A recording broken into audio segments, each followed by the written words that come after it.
Yo, bien ou bof, tout s'est passé comme prévu face à Seattle, Paris qui l'emporte 2-0, premier but de Guevara qui dévie la frappe de Vitinha. Vitinha qui est toujours bien placé à l'extérieur de la surface, qui a tenté sa chance plusieurs fois, des reprises de volée, et voilà, même si c'est pas cadré, faut tenter, et sur un malentendu, voilà, c'est comme ça, faut tenter pour que ça rentre, et ça, c'est ce qui s'est passé donc sur ce but qui a été accordé à Guevara, pas tout simplement parce qu'il a dévié. Ensuite, il a fallu attendre la seconde période pour le second but signé à Achraf Hakimi à la 66e minute. Franchement, première période, je commençais à m'impatienter, je me suis encore fait chier. Les équipes qui jouent le bus, maintenant, ça y est, c'est une norme, c'est une base, c'est devenu comme ça partout, que ce soit en Ligue 1, en Ligue des Champions aussi. Et là, dans cette compétition, c'est encore le cas. Mais voilà, parfois, on se fait un petit peu chier. Mais bon, ça va. 2-0, on n'a pas à se plaindre. Ils ont fait le taf. Mais très franchement, je sais pas s'ils sont... Soit nos joueurs sont fatigués, soit ils jouent sur la retenue. Je pense qu'il y a quand même un petit peu de fatigue. Mais sinon, à part ça, comme je l'ai dit, ils ont fait le taf. On est qualifiés. Cette année, on va tout rafler. On est là pour tout prendre. Déjà, 4 trophées. Là, on est parti pour le 5e. On est parti pour les 8e de finale et plus encore. Cette année, on va tout prendre. On va rien laisser. Donc, on va jouer dimanche prochain à 18 h contre l'Inter Miami. Et on va donc éliminer le nain que vous appelez le GOAT. Ça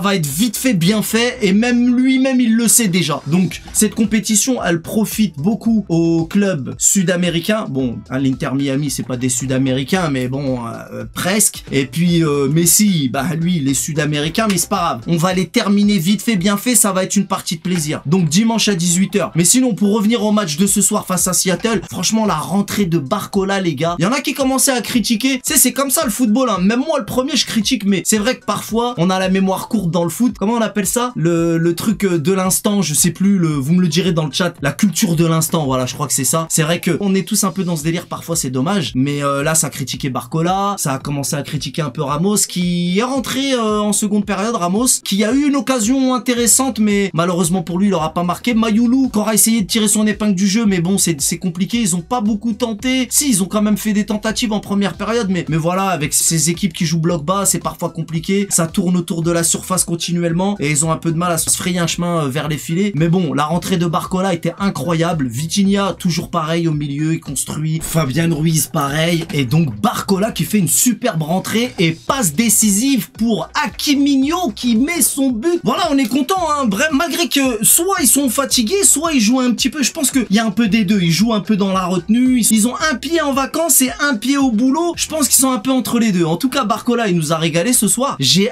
hâte de voir Dembélé faire son retour parmi nous. Donc là, pour les 8e, il sera là, normalement, si j'ai bien compris. Et bah, j'ai hâte. Et je pense que là, ils vont se relâcher un petit peu, puis après, ils vont reprendre. Parce que là, pendant les 8e, là, cette compétition, il y en a beaucoup qui la critiquent, comme quoi que c'est des matchs éclatés. Mais vous le savez, comme chaque compétition, ça va monter crescendo. Les 8e, les demi, ça va devenir des matchs intéressants. Il va y avoir des belles confrontations. Et là, le niveau va se rehausser, et là ça va devenir un petit peu plus compliqué. Donc là, nos joueurs, à mon avis, il y a un peu de fatigue. T'as vu, je t'ai dit, ils ont un pied en vacances, un pied au taf. Bref, j'ai hâte de voir la suite de la compétition, encore une fois, surtout le retour de Dembélé. Donc voilà, c'est plutôt une soirée satisfaisante. Tout s'est passé comme prévu, on est parti pour les 8e et plus encore, on va tout prendre. Je le répète, cette année, c'est pour nous. 2024-2025, c'est dans les annales déjà, d'ores et déjà. J'allais dire, on va rentrer dans l'histoire, mais on est déjà rentré dans l'histoire. La nôtre et celle du football de manière générale, mais c'est pas fini. Moi, je vous dis, c'est pas fini. Notre club a mis tout le monde d'accord et a forcé le respect, comme je vous l'avais déjà dit. Après une petite défaite, ça commence un petit peu à critiquer parce que des haters, on en a toujours eu et là, on en a encore plus qu'avant, forcément. On attise la jalousie. Mais dès qu'on va commencer à gifler 2-3 clubs, ils vont commencer encore à baisser les yeux parce que les haters, ils ont été obligés de respecter notre club. Là, on a pris un but, ils ont commencé à ouvrir leur bouche d'égout. Mais attends, c'est pas fini. On va encore les refaire taire et de toute façon, comme je vous l'ai dit, quand t'es tout en haut de la montagne, tu peux que redescendre après. Donc tôt ou tard, on va redescendre, mais le plus tard possible. Et là, avec le mercato, moi j'ai confiance en notre club. Ils vont nous faire un mercato aux petits oignons. Et la saison prochaine, on va être l'équipe à battre. Donc ça va être encore plus chaud pour nous la saison prochaine. Parce que là c'est la Coupe du Monde des clubs. C'est quand même un trophée. Déjà, il est beau. Il y a de l'argent à prendre. Il y a le prestige. Rentrer dans la légende. Le 5e trophée à prendre. Tout ça mis bout à bout. Ils vont rien lâcher. Et Luis Enrique, j'ai confiance. Il veut absolument gagner. Il va tout faire pour gagner. Mais la saison prochaine, ce qui nous attend, comme je vous l'ai dit, on est l'équipe à battre. Ça va être très très chaud, ça va être compliqué en Ligue des Champions, donc il faut absolument faire un mercato à la hauteur. Et je leur fais confiance pour ça. Donc le plus tard possible, on redescendra, mais le plus tard possible, n'en déplaise à tous nos haters, l'histoire continue, c'est pas terminé les potos, on va encore faire fermer des gueules. Ici c'est Paris, on connaît les bails, salut.